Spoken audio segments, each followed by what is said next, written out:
ఎంత కారం ఎక్కువగా తిన్నా, ఎర్ర కారం బాగా ఇంతంత పోసుకు తిన్నా దానివల్ల బీపీ కానీ, షుగర్ కానీ, గుండె జబ్బులు కానీ, కీళ్ళ నొప్పులు కానీ, చర్మ వ్యాధులు కానీ, మీకు ఏ విధమైన కిడ్నీ జబ్బులు కానీ, లివర్ జబ్బులు కానీ ఏవీ రావు.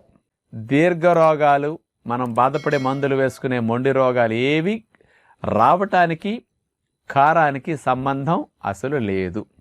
మరి ఇది వినేసరికి బాగా ఎర్రకారం బాగా వాడి ఎర్రెర్రగా తినేవారికి చాలా సంతోషంగా అనిపిస్తుంది. ఎంత మంచి విషయం విన్నాం కదా అని. ఇది యథార్థము.